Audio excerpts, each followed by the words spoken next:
Well, very good morning to you once again, Sam Marshall. Yes, we are out in the beautiful Richards Bay. You know, it's so unfortunate that the weather's not going to play along the whole day. But for now, though, it's still as amazing as I said earlier. But we've gotten off Lilani, the tag. We're standing actually on the port as we speak. And we're trying, if you just joined us, you're wondering, what are we doing in Richards Bay? Well, we're here for the Richards Bay Port Festival. It kicked off on the 23rd. The whole week there's been celebrations. They started with World Maritime Day on the 23rd. Today, though, lots of activities happening, entertainment, and students will be allowed to get on the vessels to see for themselves what exactly is the big deal. But to tell us more is, of course, our hosts. We cannot come to Richards Bay and not speak to our hosts about why are we here. And we, of course, have got Councillor Nonhle Mkhulisi, Utungulu District Municipality, as well as Councillor Mdu Mhlongo. Morning. Welcome to Morning Live. Morning. All right, let's talk about the decision to bring it back, the Port Festival, after 5 years. No, thank you very much, Lebo. I think we are embarking on a process of ensuring that we improve and we establish our local economic development. And one of the strategies will be the strategy to attract tourists. And in bringing these, like this Port Festival, and as you are saying that the whole of this week, we are just busy.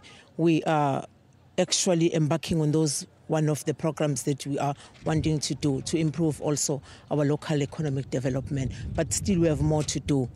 Yeah. For example, it's the Heritage Month. We just want to, we are about to, the 26th of September we are finishing a year after we've launched the concept of bringing up the tourism to the attraction of actually the whole country. They were finishing up a year, and we are going to embark on a campaign and different phases to also attract tourists, because Richards Bay is one of the economic hub. In particular, the whole district. It's the Heritage Month. We are also launching and rebranding the district in the name of the King Cetshwayo, Inkosi King Cetshwayo. So as we do that as well, we are promoting the cultural and the tourist economic. Because we also believe that the tourism can be one of the economic attraction that we want to do and embark on. As we've been here, the maritime world, as you are saying, they've been here, and we have also wanting to go moving forward to also establish and try to ensure that in terms of the economy, the ocean economy, we also have a responsibility, in particular for those that have been disadvantaged, to get opportunities to tap into those. But we are wanting to take our campaign also as well, in our awareness campaigns and programs to other levels. We are having a program that will take us to other provinces. For example, we've earmarked in Mpumalanga, Gauteng and Limpopo to take our campaigns and awareness there to embark. We have actually arranged a program that will take us to their malls to ensure that we do put our district to the level, yes, on the map, whereby everybody will be attracted to come here. We do have a lot of activities, of course. We're starting here to this Port Festival, but of course we do have a lot of activities that are also in the pipeline. For example, we are launching and we are moving on with awareness of the King's experience, which because of the brief background I've given you on the renaming and rebranding of the district to the King Cetshwayo. That's going to be about the King's experience. But we're moving from there to the King's experience from this phase of September to November. But then from November, we're taking it up to the other level, where we will be naming it Stay With Us this December, because we have quite a lot of things to do. You have your last dance, you have your beach festival, and also in many more other programs. So that is why I want to attract tourists. Let's bring Councillor here in. Talk to us about the activities that are going to be taking place today. What can we look forward to? Well, thank you very much, Levo.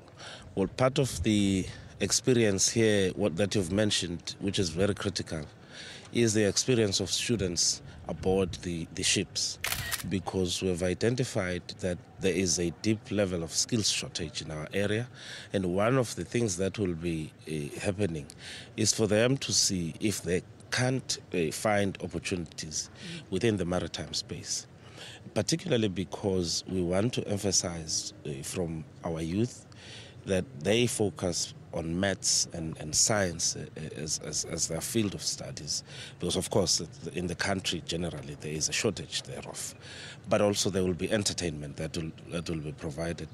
We as the city of Mhlathuze have fashioned ourselves as the economic hub of the district, and therefore will be used as a springboard for the whole emancipation economically of the whole district. We have of course, this where we are standing is the waterfront in the port. Now, as a port city, there is a lot that can be done. Particularly want to attract cruise liners to the shore.